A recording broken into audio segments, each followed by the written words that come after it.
Chapter 1 of the Call of Cthulhu by H.P. Lovecraft. This legamus recording may be distributed and adapted freely for any purpose. Read by Martin Rato.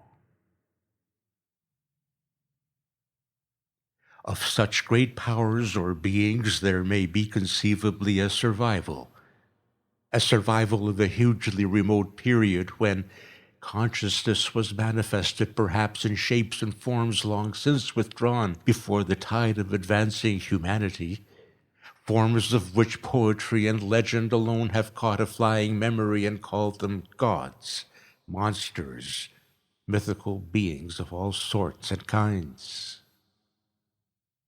Algernon Blackwood. Chapter 1. The Horror in Clay.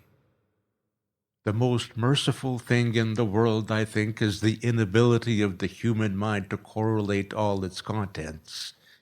We live on a placid island of ignorance in the midst of black seas of infinity, and it was not meant that we should voyage far. The sciences, each straining in its own direction, have hitherto harmed us little. But some day the piecing together of dissociated knowledge will open up such terrifying vistas of reality and of our frightful position therein that we shall either go mad from the revelation or flee from the light into the peace and safety of a new dark age. Theosophists have guessed at the awesome grandeur of the cosmic cycle wherein our world and human race form transient incidents. They have hinted at strange survivals in terms which would freeze the blood if not masked by bland optimism. But it is not from them that there came the single glimpse of forbidden aeons which chills me when I think of it and maddens me when I dream of it. That glimpse, like all dead glimpses of truth, flashed out from an accidental piecing together of separated things, in this case an old newspaper item and the notes of a dead professor. I hope that no one else will accomplish this piecing out. Certainly, if I live, I shall never knowingly supply a link in so hideous a chain. I think that the professor, too, intended to keep silent regarding the part he knew, and that he would have destroyed his notes had not sudden death seized him. My knowledge of the thing began in the winter of 1926-27, with the death of my great-uncle, George Gamel Angell, Professor Emeritus of Semitic Languages at Brown University, Providence, Rhode Island. Professor Angell was widely known as an authority on ancient inscriptions and had frequently been resorted to by the heads of prominent museums, so that his passing at the age of 92 may be recalled by many. Locally, interest was intensified by the obscurity of the cause of death.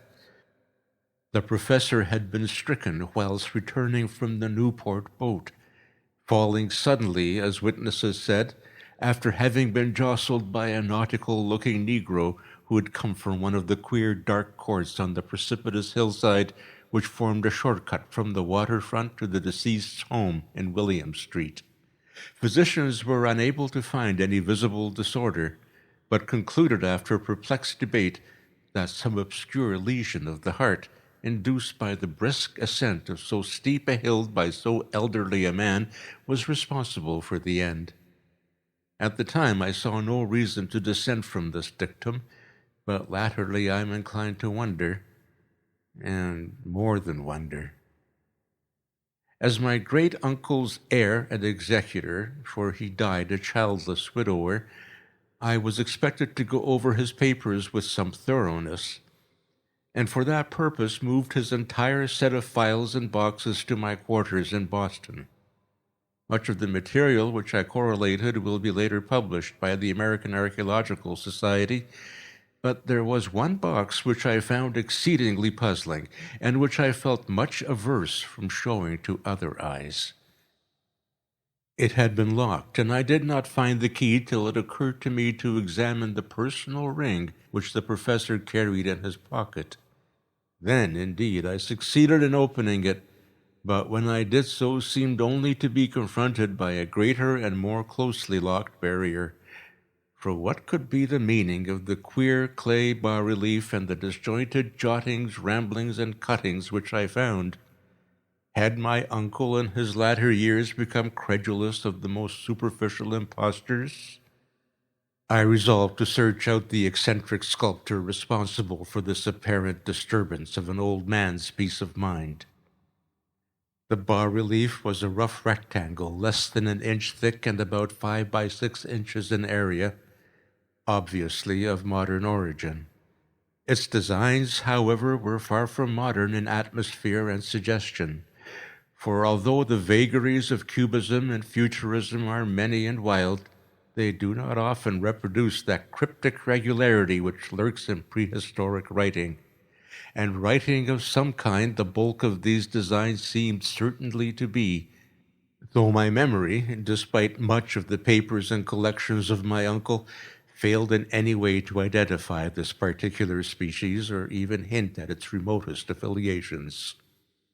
Above these apparent hieroglyphics was a figure of evident pictorial intent, though its impressionistic execution forbade a very clear idea of its nature. It seemed to be a sort of monster, or symbol representing a monster, of a form which only a diseased fancy could conceive. If I say that my somewhat extravagant imagination yielded simultaneous pictures of an octopus, a dragon, and a human caricature, I shall not be unfaithful to the spirit of the thing. A pulpy, tentacled head, surmounted by a grotesque and scaly body with rudimentary wings. But it was the general outline of the whole which made it most shockingly frightful. Behind the figure was a vague suggestion of a cyclopean architectural background. The writing accompanying this oddity was, aside from a stack of press cuttings, in Professor Angel's most recent hand, and made no pretense to literary style. What seemed to be the main document was headed Cthulhu Cult, in characters painstakingly printed to avoid the erroneous reading of a word so unheard of.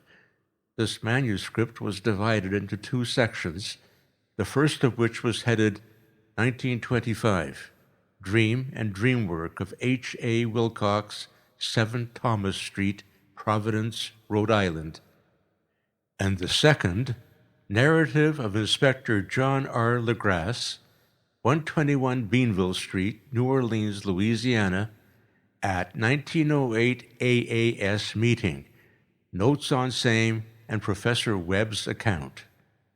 The other manuscript papers were brief notes, some of them accounts of the queer dreams of different persons, some of them citations from theosophical books and magazines, notably W. Scott Eliot's Atlantis and The Lost Lemuria, and the rest comments on long-surviving secret societies and hidden cults, with references to passages in such mythological and anthropological sourcebooks as Fraser's Golden Bough and Miss Murray's Witch Cult in Western Europe.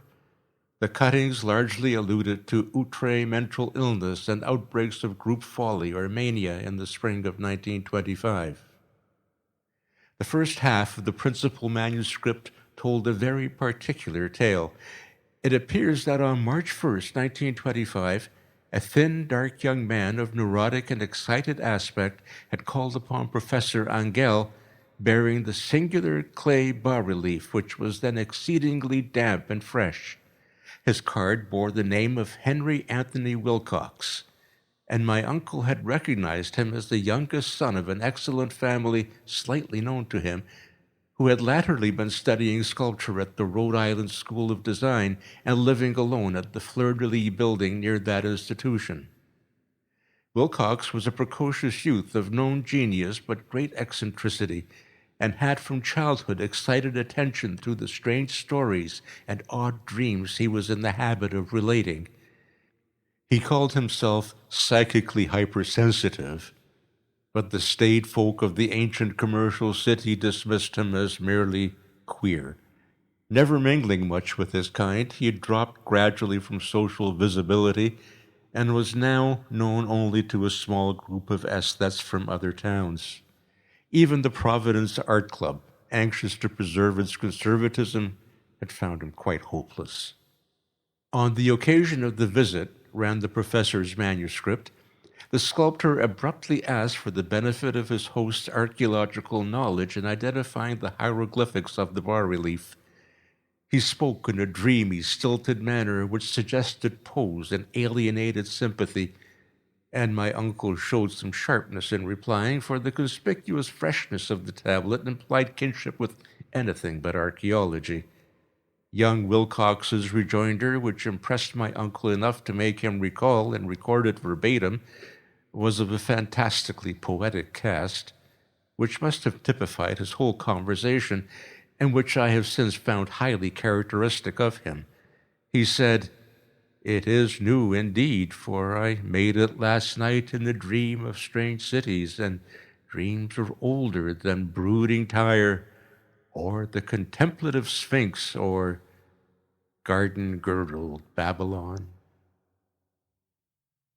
It was then that he began that rambling tale which suddenly played upon a sleeping memory and won the fevered interest of my uncle. There had been a slight earthquake tremor the night before, the most considerable felt in New England for some years, and Wilcox's imagination had been keenly affected. Upon retiring, he had had an unprecedented dream of great cyclopean cities of Titan blocks and sky-flung monoliths, all dripping with green ooze and sinister with latent horror. Hieroglyphics had covered the walls and pillars, and from some undetermined point below had come a voice that was not a voice, a chaotic sensation which only fancy could transmute into sound, but which he attempted to render by the almost unpronounceable jumble of letters. Cthulhu Mythos. This verbal jumble was the key to the recollection which excited and disturbed Professor Angell. He questioned the sculptor with scientific minuteness and studied with frantic intensity the bas-relief on which the youth had found himself working, chilled and clad only in his night-clothes, when waking had stolen bewilderingly over him. My uncle blamed his old age, Wilcox afterwards said, for his slowness in recognizing both hieroglyphics and pictorial design. Many of his questions seemed highly out of place to his visitor, especially those which tried to connect the latter with strange cults or societies. And Wilcox could not understand the repeated promises of silence which he was offered in exchange for an admission of membership in some widespread mystical or paganly religious body. When Professor Angell became convinced that the sculptor was indeed ignorant of any cult or system of cryptic lore, he besieged his visitor with demands for future reports of dreams. This bore regular fruit, for after the first interview, the manuscript records daily calls of the young man, during which he related startling fragments of nocturnal imaginary, whose burden was always some terrible cyclopean vista of dark and dripping stone, with a subterranean voice or intelligence shouting monotonously in enigmatical sense impacts, uninscribable save as gibberish. The two sounds frequently repeated are those rendered by the letters Cthulhu and Relia. On March 23rd, the manuscript continued, Wilcox failed to appear, and inquiries at his quarters revealed that he'd been stricken with an obscure sort of fever and taken to the home of his family in Waterman Street. He had cried out in the night, arousing several other artists in the building, and had manifested since then only alternations of unconsciousness and delirium. My uncle at once telephoned the family, and from that time forward kept close watch of the case, calling often at the Thayer Street office of Dr. Toby, whom he learned to be in charge. The youth's febrile mind apparently was dwelling on strange things, and the doctor shuddered now and then as he spoke of them. They included not only a repetition of what he'd formerly dreamed, but touched wildly on a gigantic thing, miles high, which walked or lumbered about. He at no time fully described this object, but occasional frantic words, as repeated by Dr. Toby, convinced the professor that it must be identical with the nameless monstrosity he sought to depict in his dream sculpture. Reference to this object, the doctor added, was invariably a prelude to the young man's subsidence into lethargy. His temperature, oddly enough, was not greatly above normal, but the whole condition was otherwise such as to suggest true fever rather than mental disorder. On April 2nd, at about 3 p.m., every trace of Wilcox's malady suddenly ceased. He sat upright in bed, astonished to find himself at home and completely ignorant of what had happened in dream or reality since the night of March 22nd. Pronounced well by his physician, he returned to his quarters in 3 days, but to Professor Angell he was of no further assistance. All traces of strange dreaming had vanished with his recovery, and my uncle kept no record of his night thoughts after a week of pointless and irrelevant accounts of thoroughly usual visions. Here the first part of the manuscript ended, but references to certain of the scattered notes gave me much material for thought. So much, in fact, that only the ingrained skepticism then forming my philosophy can account for my continued distrust of the artist. The notes in question were those descriptive of the dream of various persons covering the same period as that in which young Wilcox had had his strange visitations. My uncle, it seems, had quickly instituted a prodigiously far-flung body of inquiries amongst nearly all of the friends whom he could question without impertinence, asking for nightly reports of their dreams and the dates of any notable visions for some time past. The reception of his request seems to have varied, but he must, at the very least, have received more responses than any ordinary man could have handled without a secretary. This original correspondence was not preserved, but his notes formed a thorough and really significant digest. Average people in society and business, New England's traditional salt of the earth, gave an almost completely negative result. Those scattered cases of uneasy but formless nocturnal impressions appear here and there, always between March 23rd and April 2nd, the period of young Wilcox's delirium. Scientific men were little more affected, though 4 cases of vague descriptions suggest fugitive glimpses of strange landscapes, and in one case there is mentioned a dread of something abnormal. It was from the artists and poets that the pertinent answers came, and I know that panic would have broken loose had they been able to compare notes. As it was, lacking their original letters, I half suspected the compiler of having asked leading questions, or of having edited the correspondence in corroboration of what he had latently resolved to see. That is why I continued to feel that Wilcox, somehow cognizant of the old data which my uncle had possessed, had been imposing on the veteran scientist. These responses from aesthetes told disturbing tales. From February 28th to April 2nd, a large proportion of them had dreamed very bizarre things, the intensity of the dreams being immeasurably the stronger during the period of the sculptor's delirium. Over a fourth of those who reported anything reported scenes and half-sounds not unlike those which Wilcox had described, and some of the dreamers confessed acute fear of the gigantic, nameless thing visible toward the last. One case, which the note describes with emphasis, was very sad. The subject, a widely known architect with leanings toward theosophy and occultism, went violently insane on the date of young Wilcox's seizure and expired several months later after incessant screaming to be saved from some escaped denizen of hell. Had my uncle referred to these cases by name instead of merely by number, I should have attempted some corroboration and personal investigation, but as it was, I succeeded in tracing down only a few. All of these, however, bore out the notes in full.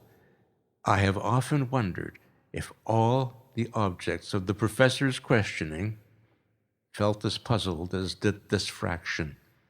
It is well that no explanation shall ever reach them.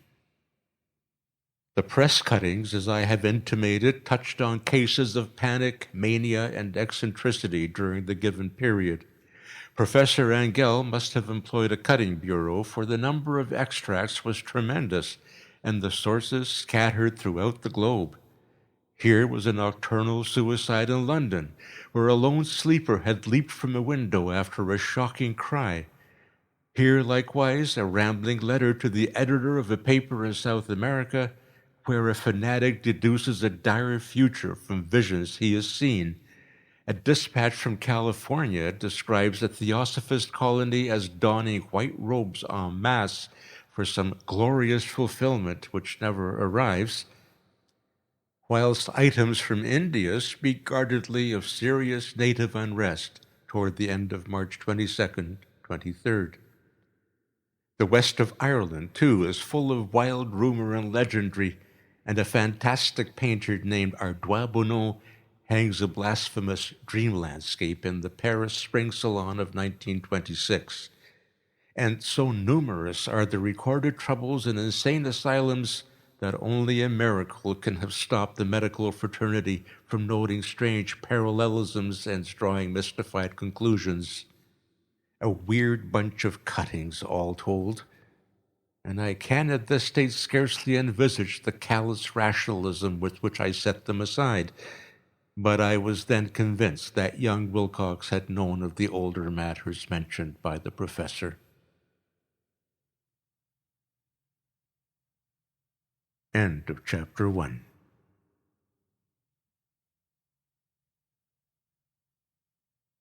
Chapter 2 of The Call of Cthulhu by H.P. Lovecraft.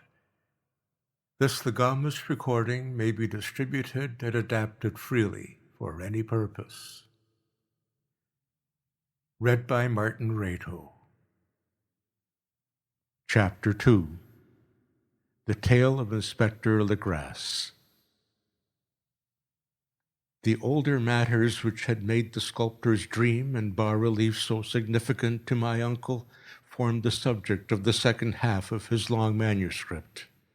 Once before, it appears, Professor Angell had seen the hellish outlines of the nameless monstrosity, puzzled over the unknown hieroglyphics, and heard the ominous syllables which can be rendered only as Cthulhu.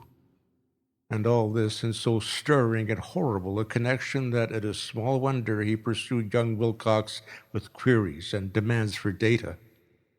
This earlier experience had come in 1908, 17 years before, when the American Archaeological Society held its annual meeting in St. Louis.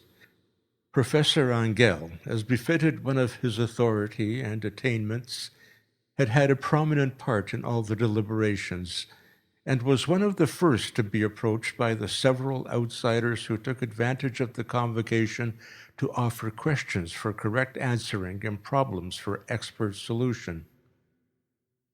The chief of these outsiders, and in a short time the focus of interest for the entire meeting, was a commonplace-looking middle-aged man who had traveled all the way from New Orleans for certain special information unobtainable from any local source.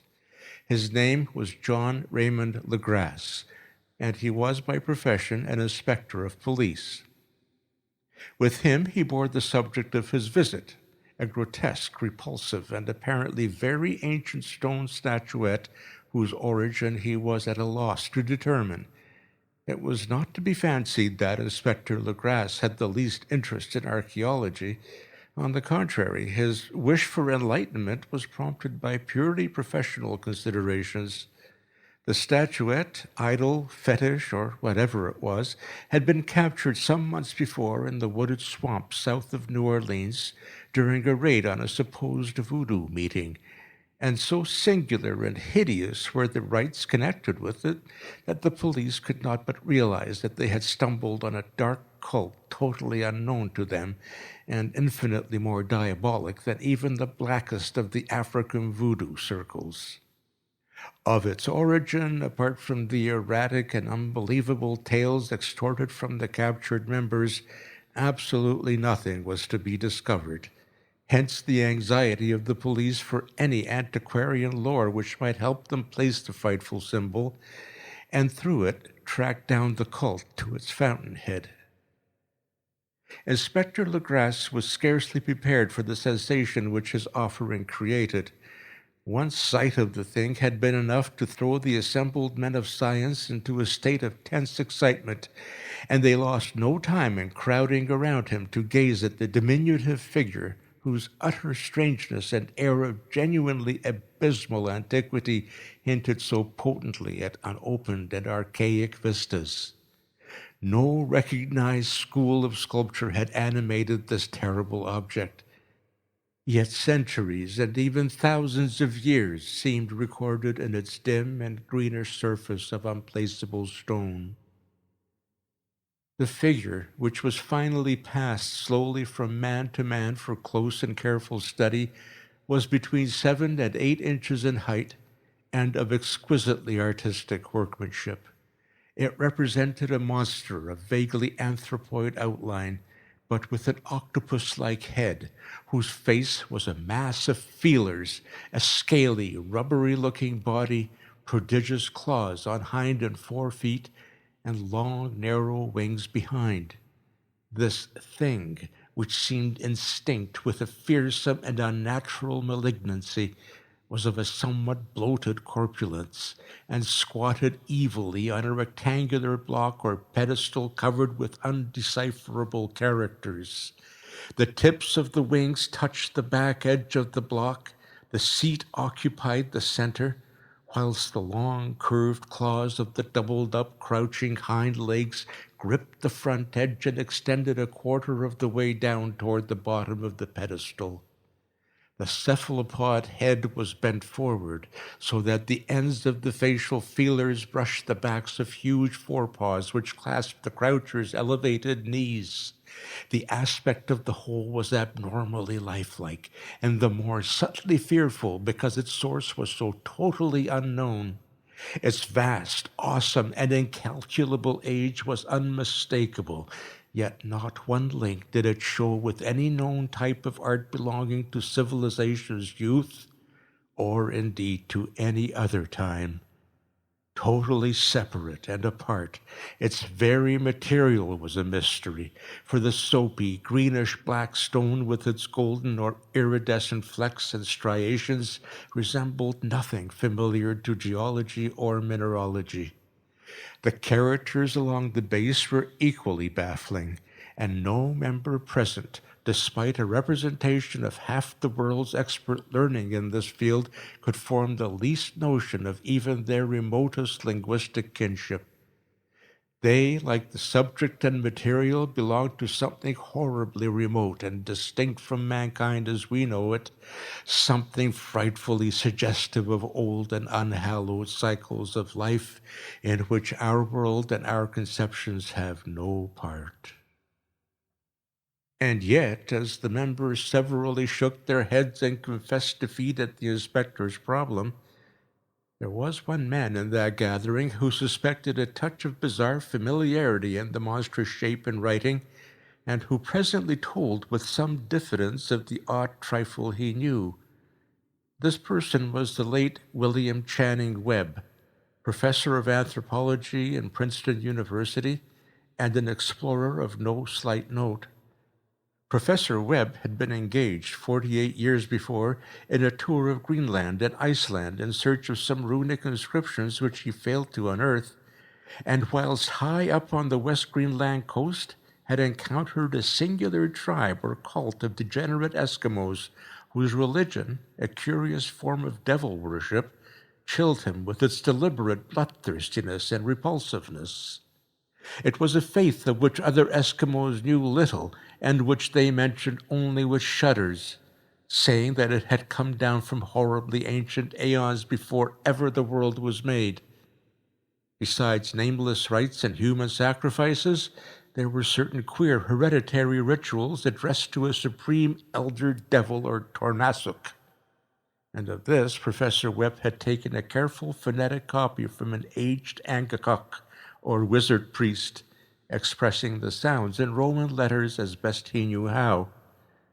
But just now of prime significance was the fetish which this cult had cherished, and around which they had danced when the aurora leaped high over the ice cliffs.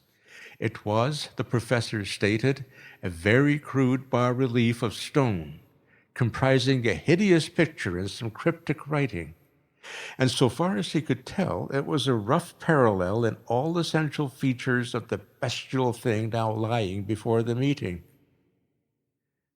This data, received with suspense and astonishment by the assembled members, proved doubly exciting to Inspector Legrasse, and he began at once to ply his informant with questions. Having noted and copied an oral ritual among the swamp cult worshippers his men had arrested, he besought the professor to remember as best he might the syllables taken down amongst the diabolist Eskimos. There then followed an exhaustive comparison of details, and a moment of really awed silence when both detective and scientist agreed on the virtual identity of the phrase common to two hellish rituals so many worlds of distance apart.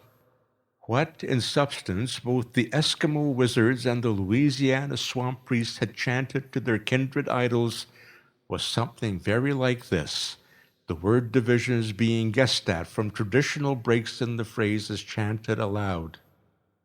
Glui Mcnaf Cthulhu Relia Vaknagel Fitagen. Legrasse had one point in advance of Professor Webb, for several among his mongrel prisoners had repeated to him what older celebrants had told them the words meant. This text, as given, ran something like this. In his house at Relia, dead Cthulhu waits dreaming. And now, in response to a general and urgent demand, Inspector Legrasse related as fully as possible his experience with the swamp worshippers, telling a story to which I could see my uncle attach profound significance. It savored of the wildest dreams of mythmaker and theosophist, and disclosed an astonishing degree of cosmic imagination among such half-castes and pariahs as might be least expected to possess it. On November 1st, 1907, there had come to the New Orleans police a frantic summons from the swamp and lagoon country to the south. The squatters there, mostly primitive but good-natured descendants of Lafitte's men, were in the grip of stark terror from an unknown thing which had stolen upon them in the night. It was voodoo, apparently, but voodoo of a more terrible sort than they had ever known, and some of their women and children had disappeared since the malevolent tom-tom had begun its incessant beating far within the black haunted woods where no dweller ventured. There were insane shouts and harrowing screams, soul-chilling chants and dancing devil flames, and the frightened messenger added, the people could stand it no more. So a body of 20 police, filling 2 carriages and an automobile, had set out in the late afternoon with the shivering squatter as a guide. At the end of the passable road they alighted, and for miles splashed on in silence through the terrible cypress woods where day never came. Ugly roots and malignant hanging nooses of Spanish moss beset them, and now and then a pile of dank stones or fragment of a rotting wall, intensified by its hint of morbid habitation, a depression which every malformed tree and every fungus islet combined to create. At length the squatter settlement, a miserable huddle of huts, hove in sight, and hysterical dwellers ran out to cluster around the group of bobbing lanterns.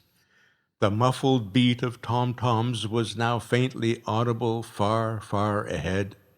and a curdling shriek came at infrequent intervals when the wind shifted. A reddish glare, too, seemed to filter through pale undergrowth beyond the endless avenues of forest night. Reluctant even to be left alone again, each one of the Count's squatters refused point-blank to advance another inch toward the scene of unholy worship. So Inspector Legrasse and his 19 colleagues plunged on unguided into black arcades of horror that none of them had ever trod before. The region now entered by the police was one of traditionally evil repute, substantially unknown and untraversed by white men. There were legends of a hidden lake unglimpsed by mortal sight, in which dwelt a huge, formless white polypus thing with luminous eyes, and squatters whispered that bat-winged devils flew up out of caverns in inner earth to worship it at midnight. They said it had been there before d'Iberville, before La Salle, before the Indians, and before even the wholesome beasts and birds of the woods. It was nightmare itself, and to see it was to die. But it made men dream, and so they knew enough to keep away. The present voodoo orgy was, indeed, on the merest fringe of this abhorred area, but that location was bad enough. Hence, perhaps, the very place of the worship had terrified the squatters more than the shocking sounds and incidents. Only poetry or madness could do justice to the noises heard by Legrasse's men as they plowed on through the black morass toward the red glare and muffled tom-toms. There are vocal qualities peculiar to men and vocal qualities peculiar to beasts, and it is terrible to hear the one when the source should yield the other. Animal fury and orgiastic license here whipped themselves to demoniac heights by howls and squawking ecstasies that tore and reverberated through those nighted woods like pestilential tempests from the gulfs of hell. Now and then the less organized ululation would cease, and from what seemed a well-drilled chorus of hoarse voices would rise in sing-song chant that hideous phrase or ritual. Then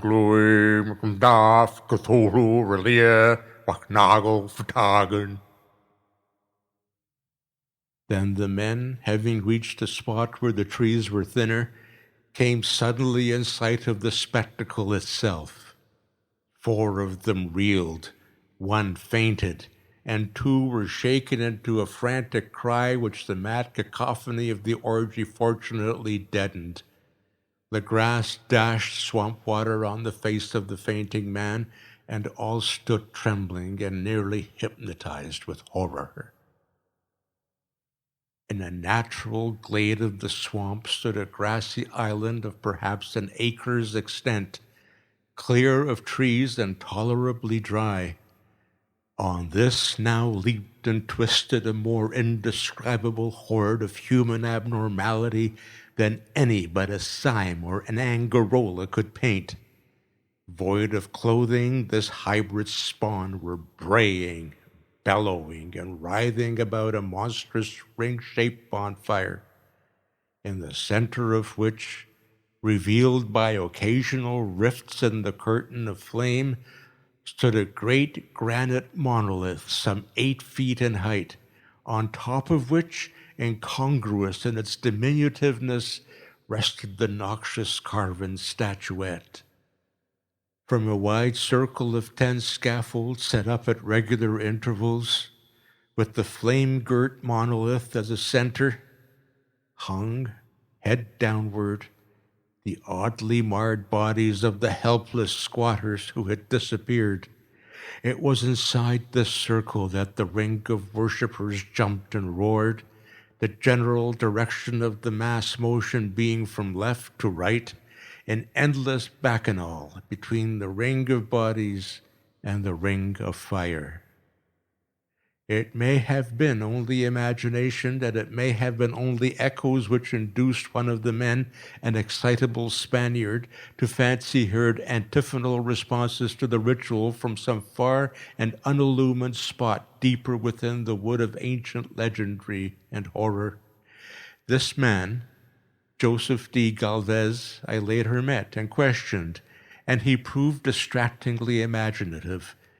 He indeed went so far as to hint of the faint beating of great wings, and of a glimpse of shining eyes and a mountainous white bulk beyond the remotest trees, but I suppose he'd been hearing too much native superstition. Actually, the horrified pause of the men was of comparatively brief duration. Duty came first, and although there must have been nearly 100 mongrel celebrants in the throng, the police relied on their firearms and plunged determinedly into the nauseous rout. For 5 minutes, the resultant din and chaos were beyond description. Wild blows were struck, shots were fired, and escapes were made.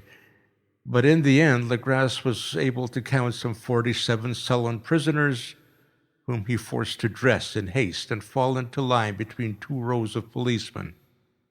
5 of the worshippers lay dead, and 2 severely wounded ones were carried away on improvised stretchers by their fellow prisoners. The image on the monolith, of course, was carefully removed and carried back by Legras. Examined at headquarters after a trip of intense strain and weariness, the prisoners all proved to be men of a very low, mixed-blooded, and mentally aberrant type. Most were seamen, and a sprinkling of Negroes and mulattoes, largely West Indians or Brava Portuguese from the Cape Verde Islands, gave a coloring of voodooism to the heterogeneous cult. But before many questions were asked, it became manifest that something far deeper and older than Negro fetishism was involved. Degraded and ignorant as they were, the creatures held with surprising consistency to the central idea of their loathsome faith.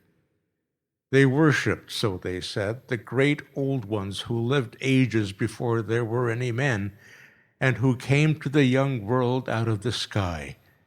Those old ones were gone now, inside the earth and under the sea, but their dead bodies had told their secrets and dreams to the first men who formed a cult which had never died. This was that cult, and the prisoners said it had always existed and always would exist, hidden in distant wastes and dark places all over the world, until the time when the great priest Cthulhu, from his dark house in the mighty city of Relia under the waters, should rise and bring the earth again beneath his sway. Some day he would call when the stars were ready, and the secret cult would always be waiting to liberate him. Meanwhile, no more must be told. There was a secret which even torture could not extract. Mankind was not absolutely alone among the conscious things of earth, for shapes came out of the dark to visit the faithful few, but these were not the great old ones. No man had ever seen the old ones. The carven idol was great Cthulhu, but none might say whether or not the others were precisely like him. No one could read the old writing now, but things were told by word of mouth. The chanted ritual was not the secret. That was never spoken aloud, only whispered. The chant meant only this: in his house at Relia, dead Cthulhu waits dreaming. Only 2 of the prisoners were found sane enough to be hanged, and the rest were committed to various institutions. All denied a part in the ritual murders and averred that the killing had been done by black-winged ones which had come to them from their immemorial meeting place in the haunted wood. but of those mysterious allies no coherent account could ever be gained. But the police did extract came mainly from the immensely aged mestizo named Castro, who claimed to have sailed to the strange ports and talked with undying leaders of the cult in the mountains of China. Old Castro remembered bits of hideous legend that paled the speculations of theosophists and made man and the world seem recent and transient indeed. There had been aeons when other things ruled on the earth, and they had had great cities. Remains of them, he said the deathless Chinamen had told him, were still to be found as cyclopean stones on islands in the Pacific. They all died vast epochs of time before men came, but there were arts which could revive them when the stars had come around again to the right positions in the cycle of eternity. They had indeed come themselves from the stars and brought their images with them. These great old ones, Castro continued, were not composed altogether of flesh and blood. They had shape, for did not the star-fashioned image prove it? But that shape was not made of matter. When the stars were right, they could plunge from world to world through the sky. But when the stars were wrong, they could not live. But although they no longer lived, they would never really die. They all lay in stone houses in their great city of Relia, preserved by the spells of mighty Cthulhu, for a glorious resurrection when the stars and the earth might once more be ready for them. But at that time some force from outside must serve to liberate their bodies. The spells that preserved them intact likewise prevented them from making an initial move, and they could only lie awake in the dark and think whilst uncounted millions of years rolled by. They knew all that was occurring in the universe, for their mode of speech was transmitted thought. Even now they talked in their tombs. When, after infinities of chaos, the first men came, the great old ones spoke to the sensitive among them by molding their dreams, for only thus could their language reach the fleshly minds of mammals. Then, whispered Castro, those first men formed the cult around tall idols which the great ones showed them. Idols brought in dim eras from dark stars. That cult would never die till the stars came right again, and the secret priests would take great Cthulhu from his tomb to revive his subjects and resume his rule of earth. The time would be easy to know, for then mankind would have become as the great old ones, free and wild and beyond good and evil, with laws and morals thrown aside, and all men shouting and killing and reveling in joy. Then the liberated old ones would teach them new ways to shout and kill and revel and enjoy themselves, and all the earth would flame with a holocaust of ecstasy and freedom. Meanwhile, the cult, by appropriate rites, must keep alive the memory of those ancient ways and shadow forth the prophecy of their return. In the elder times, chosen men had talked with the entombed old ones in dreams, but then something happened. The great stone city Relia, with its monoliths and sepulchres, had sunk beneath the waves, and the deep waters, full of the one primal mystery through which not even thought can pass, had cut off the spectral intercourse. But memory never died, and the high priest said that the city would rise again when the stars were right.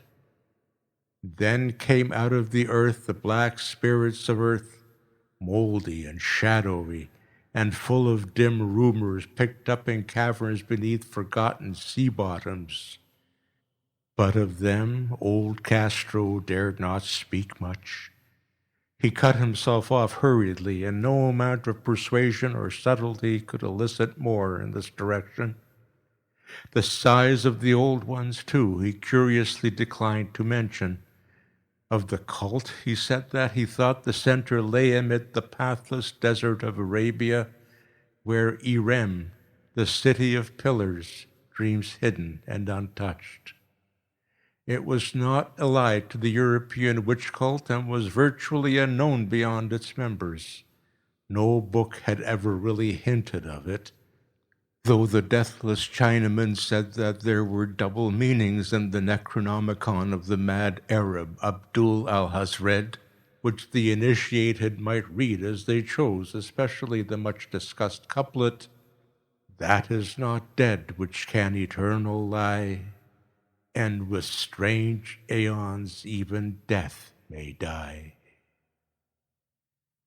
Legras, deeply impressed and not a little bewildered, had inquired in vain concerning the historic affiliations of the cult. Castro apparently had told the truth when he said that it was wholly secret.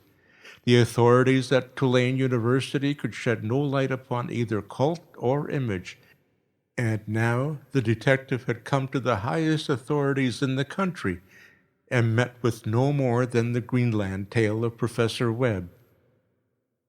The feverish interest aroused at the meeting by Legras's tale, corroborated as it was by the statuette, is echoed in the subsequent correspondence of those who attended, although scant mention occurs in the formal publications of the Society. Caution is the first care of those accustomed to face occasional charlatanry and imposture.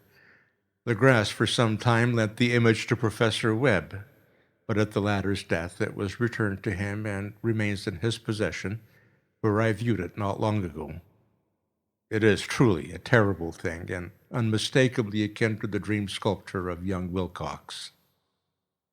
That my uncle was excited by the tale of the sculptor I did not wonder, for what thoughts must arise upon hearing, after a knowledge of what Legras had learned of the cult, of a sensitive young man who had dreamed not only the figure and exact hieroglyphics of the swamp-found image and the Greenland devil tablet, but had come in his dreams upon at least 3 of the precise words of the formula uttered alike by Eskimo diabolists and mongrel Louisianans.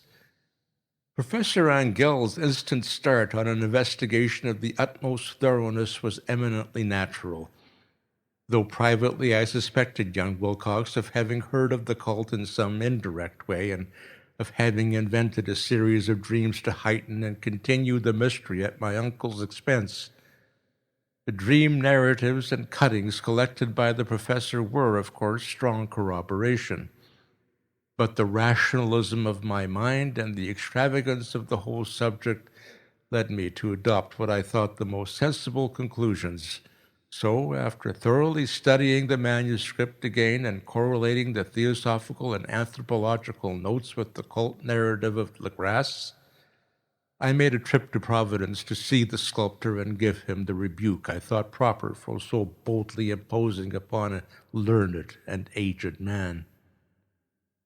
Wilcox still lived alone in the Fleur-de-Lis building in Thomas Street, a hideous Victorian imitation of 17th-century Breton architecture which flaunts its stuccoed front amidst the lovely colonial houses on the ancient hill and under the very shadow of the finest Georgian steeple in America. I found him at work in his rooms, and at once conceded from the specimens scattered about that his genius is indeed profound and authentic. He will, I believe, sometime be heard from as one of the great decadents, for he is crystallized in clay and will one day mirror in marble those nightmares and fantasies which Arthur Machen evokes in prose and Clark Ashton Smith makes visible in verse and in painting. Dark, frail, and somewhat unkempt in aspect, he turned languidly at my knock and asked me my business without rising. When I told him who I was, he displayed some interest, for my uncle had excited his curiosity in probing his strange dreams, yet had never explained the reason for the study.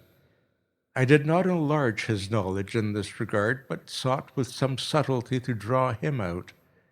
In a short time I became convinced of his absolute sincerity, for he spoke of the dreams in a manner none could mistake.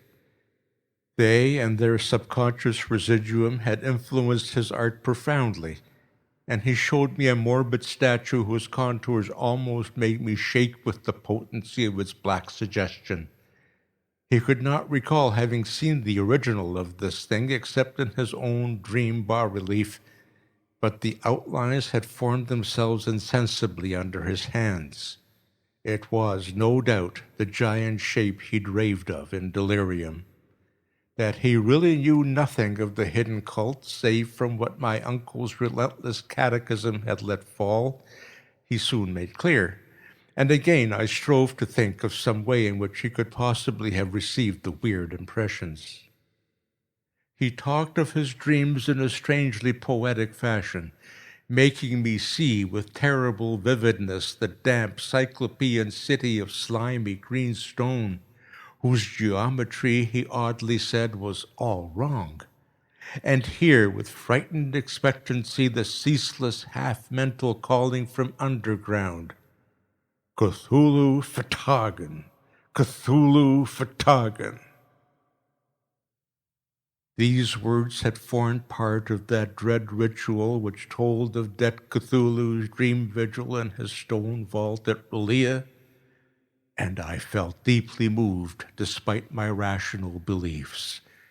Wilcox, I was sure, had heard of the cult in some casual way and had soon forgotten it amidst the mass of his equally weird reading and imagining. Later, by virtue of its sheer impressiveness, it had found subconscious expression in dreams, in the bas-relief, and in the terrible statue I now beheld, so that his imposture upon my uncle had been a very innocent one. The youth was of a type, at once slightly affected and slightly ill-mannered, which I could never like, but I was willing enough now to admit both his genius and his honesty. I took leave of him amicably and wished him all the success his talent promises.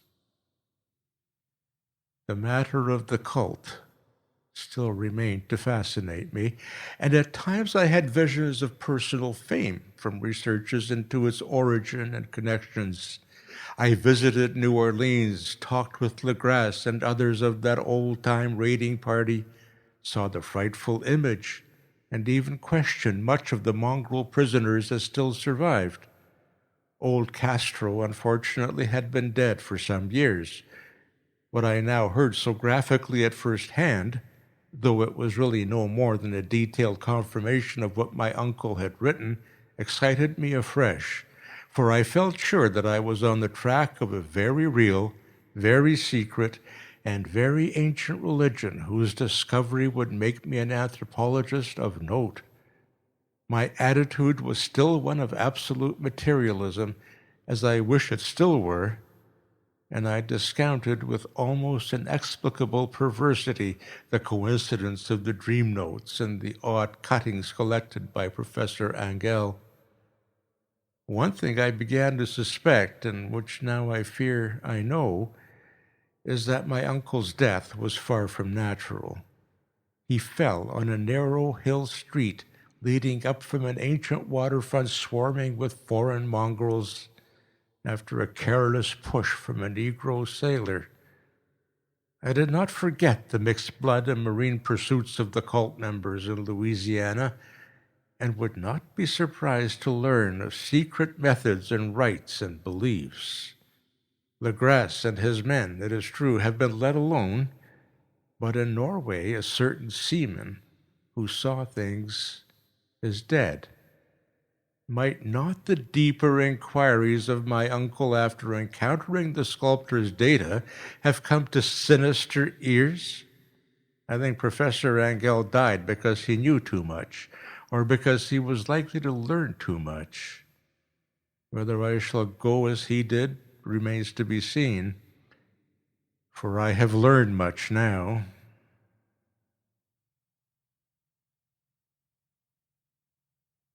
End of chapter 2.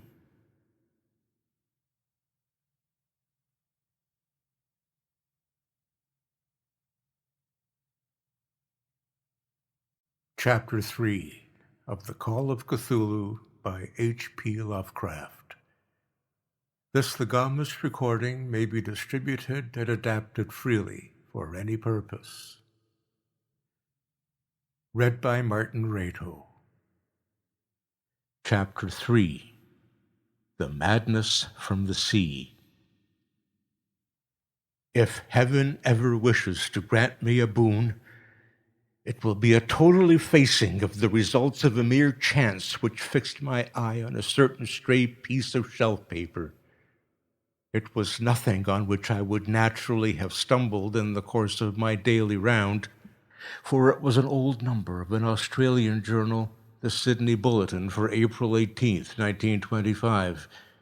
It had escaped even the cutting bureau, which had at the time of its issuance been avidly collecting material for my uncle's research. I had largely given over my inquiries into what Professor Angell called the Cthulhu cult, and was visiting a learned friend in Paterson, New Jersey, the curator of a local museum and a mineralogist of note.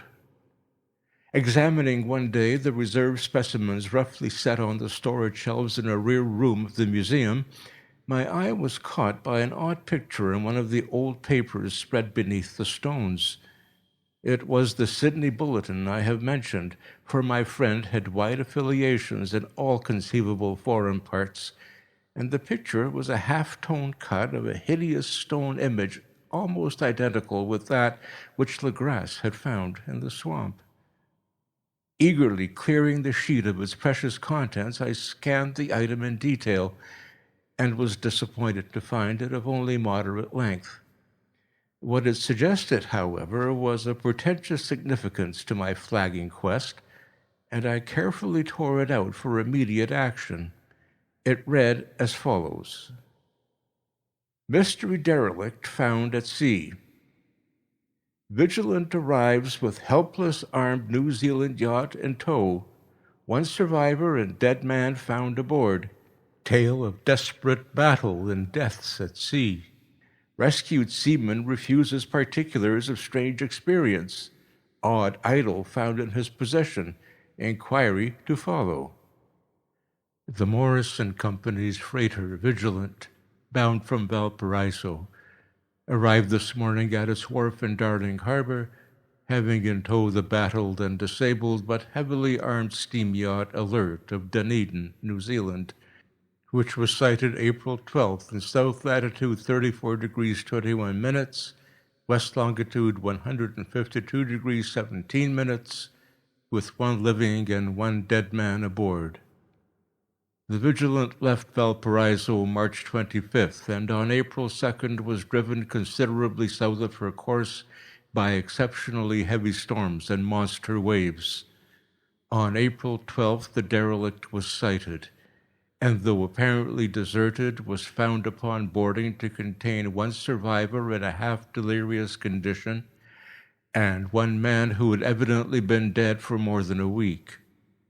The living man was clutching a horrible stone idol of unknown origin, about a foot in height, regarding whose nature authorities at Sydney University, the Royal Society, and the museum in College Street all profess complete bafflement, and which the survivor says he found in the cabin of the yacht in a small carved shrine of common pattern.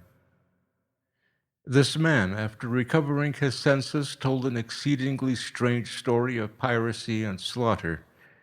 He is Gustav Johansen, a Norwegian of some intelligence, and had been second mate of the two-masted schooner Emma of Auckland, which sailed for Callao February 20th with a complement of 11 men. The Emma, he says, was delayed and thrown widely south of her course by the great storm of March 1st, and on March 22nd, in south latitude 49 degrees 51 minutes, west longitude 128 degrees 34 minutes, encountered the Alert, manned by a queer and evil-looking crew of Kanakas and half-castes. Being ordered peremptorily to turn back, Captain Collins refused, whereupon the strange crew began to fire savagely and without warning upon the schooner, with a peculiarly heavy battery of brass cannon forming part of the yacht's equipment. The Emma's men showed fight, says the survivor, and though the schooner began to sink from shots beneath the waterline, they managed to heave alongside their enemy and board her, grappling with the savage crew on the yacht's deck and being forced to kill them all, the number being slightly superior because of their particularly abhorrent and desperate, though rather clumsy mode of fighting. 3 of the Emma's men, including Captain Collins and First Mate Green, were killed, and the remaining 8 under Second Mate Johansen proceeded to navigate the captured yacht, going ahead in their original direction to see if any reason for their ordering back had existed. The next day, it appears, they raised and landed on a small island, although none is known to exist in that part of the ocean, and 6 of the men somehow died ashore, though Johansen is queerly reticent about this part of the story and speaks only of their falling into a rock chasm. Later, it seems, he and one companion boarded the yacht and tried to manage her, but were beaten about by the storm of April 2nd. From that time till his rescue on the 12th, the man remembers little, and he does not even recall when William Brighton, his companion, died. Brighton's death reveals no apparent cause and was probably due to excitement or exposure. Cable advices from Dunedin report that the Alert was well known there as an island trader and bore an evil reputation along the waterfront. It was owned by a curious group of half-castes whose frequent meetings and night trips to the woods attracted no little curiosity, and it had set sail in great haste just after the storm and earth tremors of March 1st. Our Auckland correspondent gives the Emma and her crew an excellent reputation, and Johansen is described as a sober and worthy man. The Admiralty will institute an inquiry on the whole matter beginning tomorrow, at which every effort will be made to induce Johansen to speak more freely than he has done hitherto. This was all, together with a picture of the hellish image. But what a train of ideas it started in my mind. Here were new treasuries of data on the Cthulhu cult, and evidence that it had strange interest at sea as well as on land. What motive prompted the hybrid crew to order back the Emma as they sailed about with their hideous idol?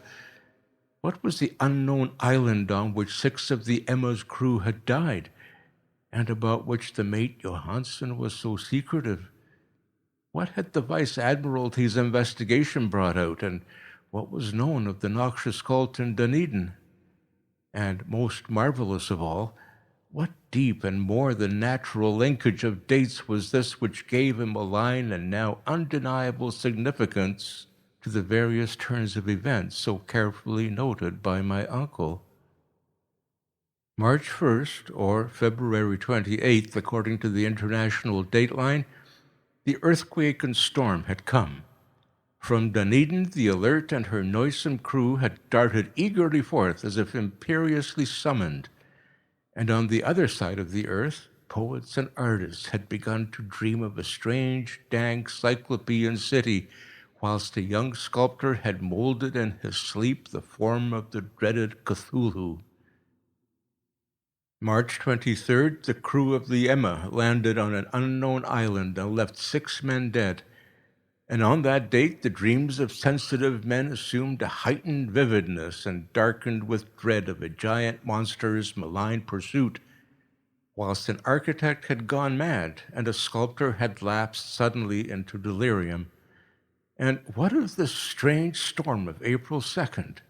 The date on which all dreams of the dank city ceased, and Wilcox emerged unharmed from the bondage of strange fever.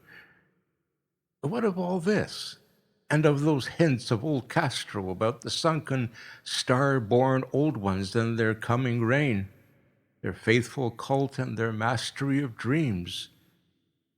Was I tottering on the brink of cosmic horrors beyond man's power to bear? If so, they must be horrors of the mind alone, for in some way the 2nd of April had put a stop to whatever monstrous menace had begun its siege of mankind's soul. That evening, after a day of hurried cabling and arranging, I bade my host adieu and took a train for San Francisco. In less than a month I was in Dunedin, where, however, I found that little was known of the strange cult members who had lingered in the old sea taverns. Waterfront scum was far too common for special mention, though there was vague talk about one inland trip those mongrels had made, during which faint drumming and red flame were noted on the distant hills.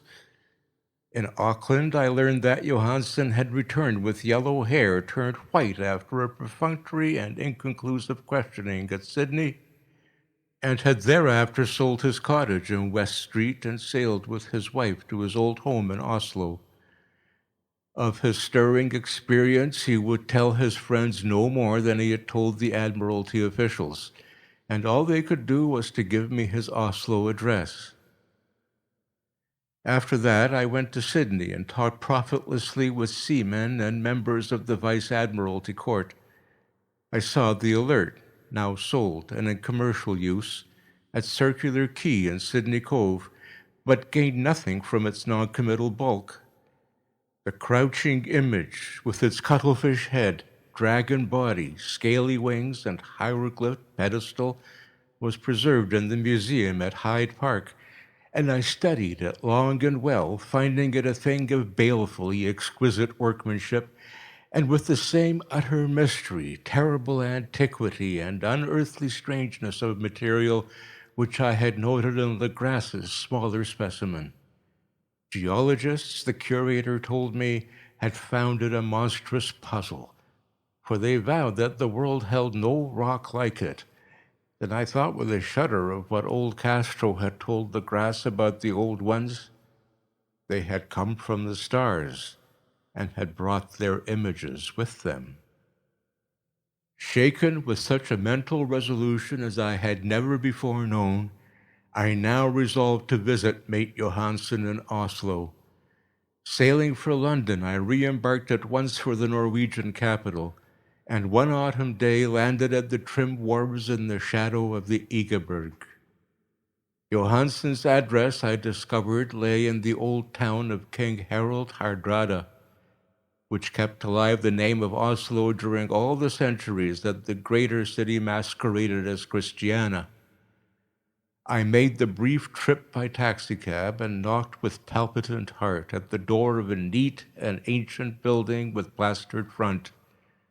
A sad-faced woman in black answered my summons, and I was stung with disappointment when she told me, in halting English, that Gustav Johansen was no more. He had not long survived his return, said his wife, for the doings at sea in 1925 had broken him. He had told her no more than he told the public, but had left a long manuscript of technical matters, as he said, written in English, evidently in order to guard her from the peril of casual perusal. During a walk through a narrow lane near the Gothenburg dock, a bundle of papers falling from an attic window had knocked him down. Two Lascar sailors at once helped him to his feet, but before the ambulance could reach him, he was dead. Physicians found no adequate cause of the end and laid it to heart trouble and a weakened constitution. I now felt gnawing at my vitals that dark terror which will never leave me till I too am at rest, accidentally or otherwise. Persuading the widow that my connection with her husband's technical matters was sufficient to entitle me to his manuscript, I bore the document away and began to read it on the London boat. It was a simple, rambling thing, a naive sailor's effort at a post facto diary, and strove to recall day by day that last awful voyage. I cannot attempt to transcribe it verbatim in all its cloudiness and redundance, but I will tell its gist enough to show why the sound of water against the vessel's sides became so unendurable to me that I stopped my ears with cotton. Johansen, thank God, did not know quite all, even though he saw the city and the thing. But I shall never sleep calmly again when I think of the horrors that lurk ceaselessly behind life in time and in space, and of those unhallowed blasphemies from elder stars which dream beneath the sea, known and favored by nightmare cult, ready and eager to loose them upon the world whenever another earthquake shall heave their monstrous stone city again to the sun and air. Johansen's voyage had begun just as he told it to the Vice-Admiralty. The Emma, in ballast, had cleared Auckland on February 20th, and had felt the full force of that earthquake-born tempest which must have heaved up from the sea bottom the horrors that filled men's dreams. Once more under control, the ship was making good progress when held up by the Alert on March 22nd, and I could feel the mate's regret as he wrote of her bombardment and sinking. Of the swarthy cult fiends on the Alert he speaks with significant horror. There was some peculiarly abominable quality about them which made their destruction seem almost a duty, and Johansen shows ingenuous wonder at the charge of ruthlessness brought against his party during the proceedings of the Court of Inquiry. Then, driven ahead by curiosity in their captured yacht under Johansen's command, the men sight a great stone pillar sticking out of the sea, and in south latitude 47 degrees 9 minutes, west longitude 123 degrees 43 minutes, come upon a coastline of mingled mud, ooze, and weedy cyclopean masonry, which can be nothing less than the tangible substance of Earth's supreme terror, the nightmare corpse city of Relia, that was built in measureless aeons behind history by the vast, loathsome shapes that seep down from the dark stars. There lay great Cthulhu and his hordes, hidden in green, slimy vaults, and sending out at last, after cycles incalculable, the thoughts that spread fear to the dreams of the sensitive and called imperiously to the faithful to come on a pilgrimage of liberation and restoration. All this Johansen did not suspect, but God knows he soon saw enough. I suppose that only a single mountaintop, the hideous monolith-crowned citadel whereon great Cthulhu was buried, actually emerged from the waters. When I think of the extent of all that may be brooding down there, I almost wish to kill myself forthwith.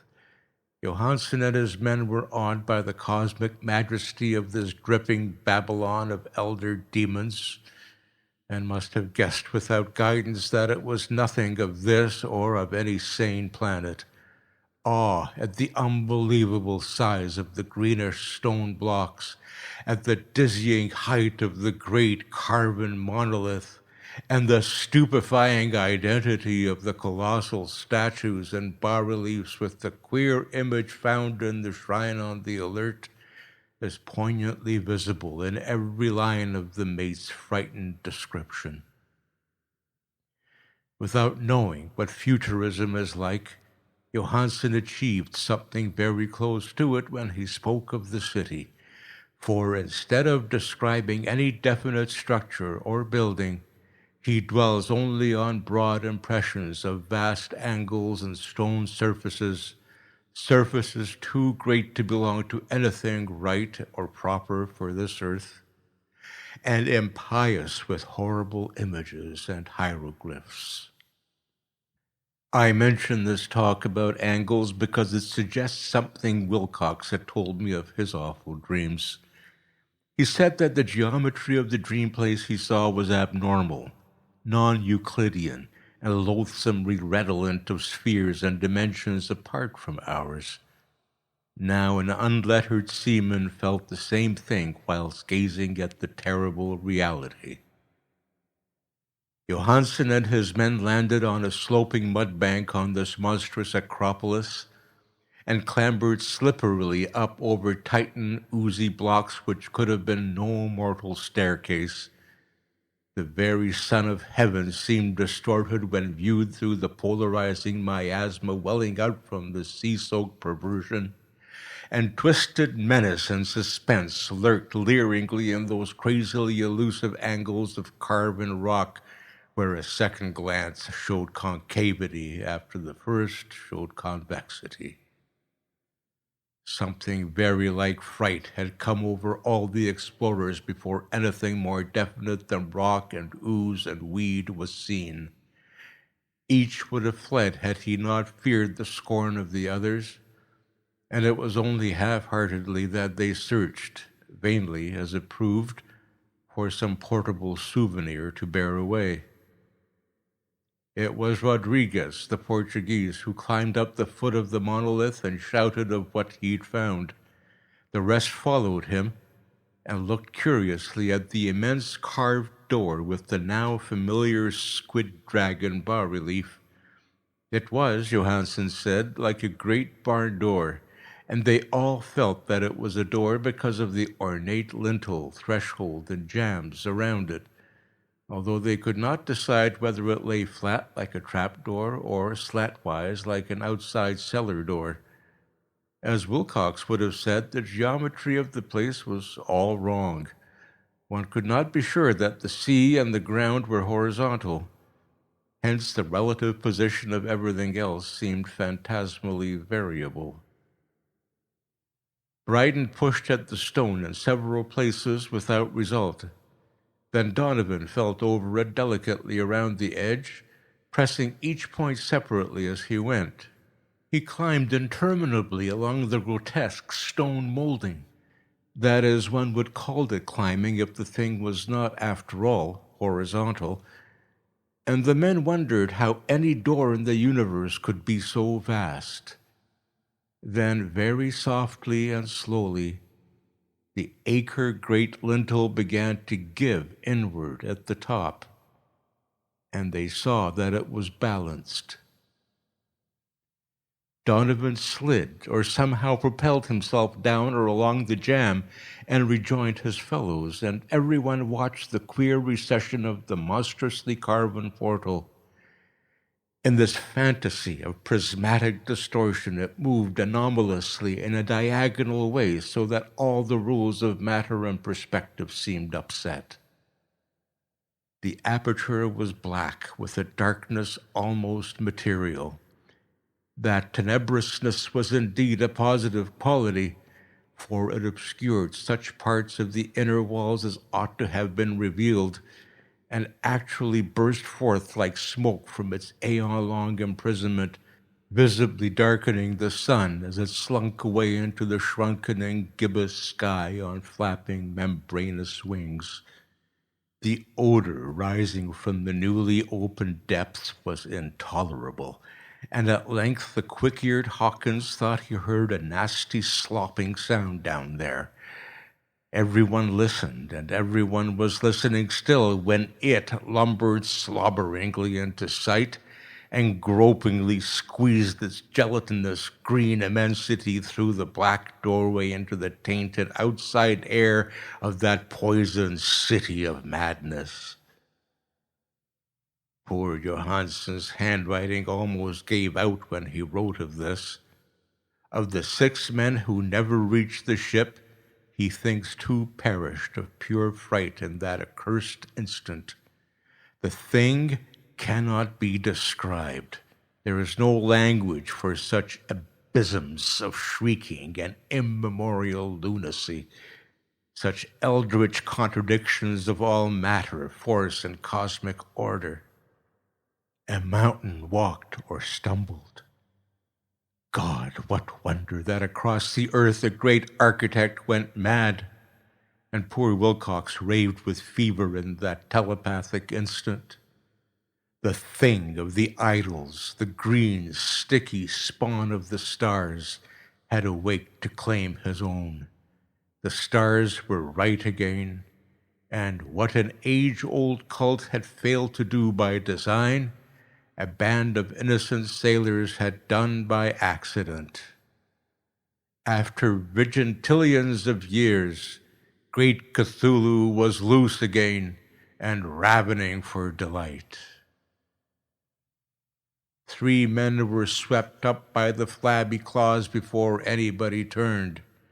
God rest them, if there be any rest in the universe. They were Donovan, Guerrera, and Angstrom.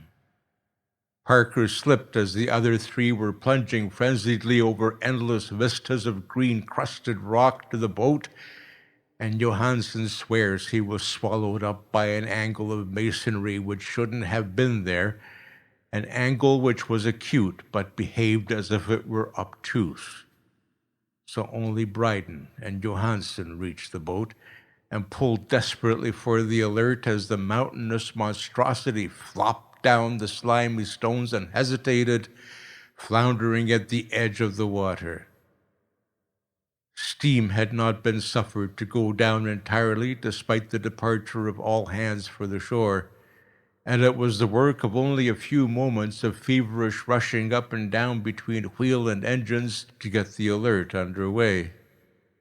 Slowly, amidst the distorted horrors of that indescribable scene, she began to churn the lethal waters, whilst on the masonry of that charnel shore that was not of earth, the Titan thing from the stars slavered and gibbered like Polypheme cursing the fleeing ship of Odysseus. Then, bolder than the storied Cyclops, great Cthulhu slid greasily into the water and began to pursue with vast wave-raising strokes of cosmic potency. Bryden looked back and went mad, laughing shrilly as he kept on laughing at intervals till death found him one night in the cabin whilst Johansen was wandering deliriously. But Johansen had not given out yet. Knowing that the thing could surely overtake the alert until steam was fully up, he resolved on a desperate chance, and setting the engine for full speed, ran lightning-like on deck and reversed the wheel. There was a mighty eddying and foaming in the noisome brine, and as the steam mounted higher and higher, the brave Norwegian drove his vessel head-on against the pursuing jelly, which rose above the unclean froth like the stern of a demon galleon. The awful squid head with writhing feelers came nearly up to the bowsprit of the sturdy yacht, but Johansen drove on relentlessly. There was a bursting as of an exploding bladder, and slushy nastiness as of a cloven sunfish, a stench as of 1,000 open graves, and a sound that the chronicler could not put on paper.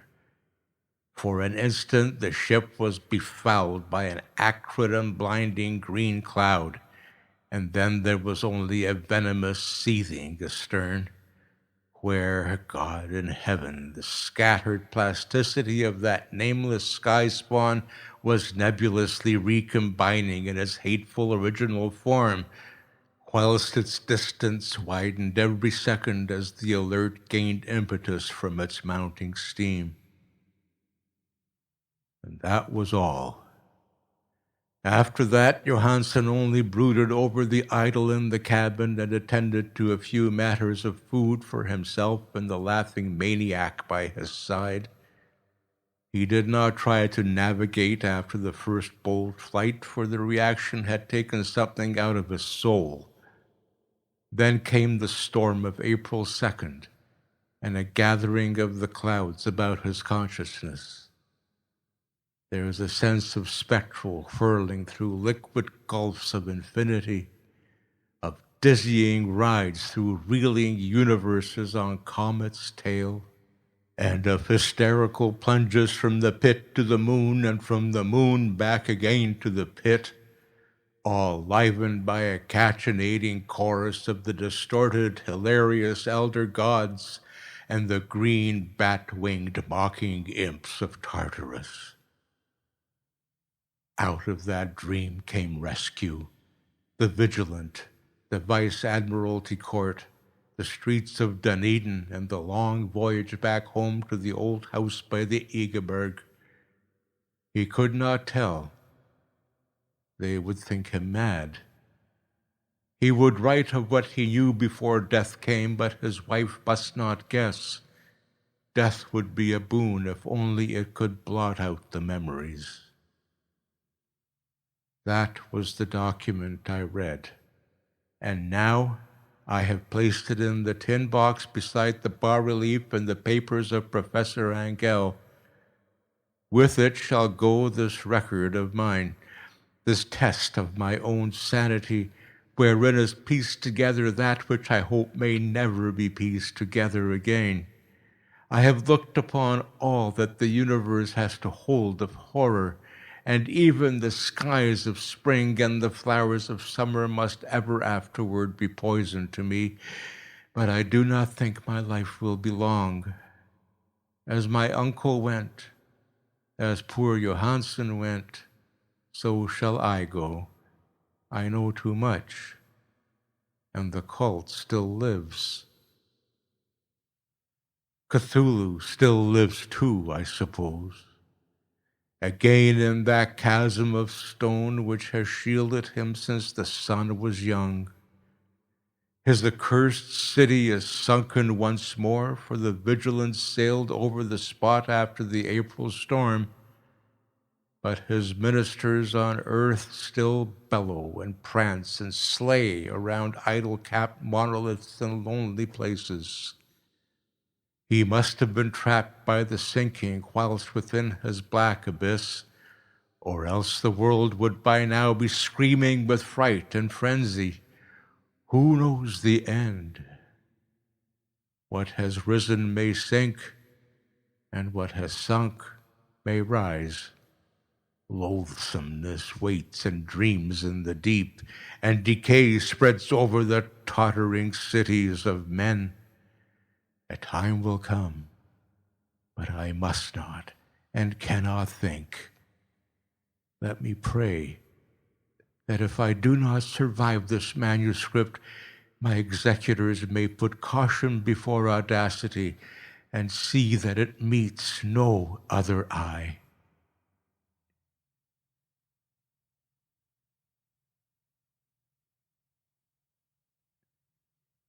End of chapter 3.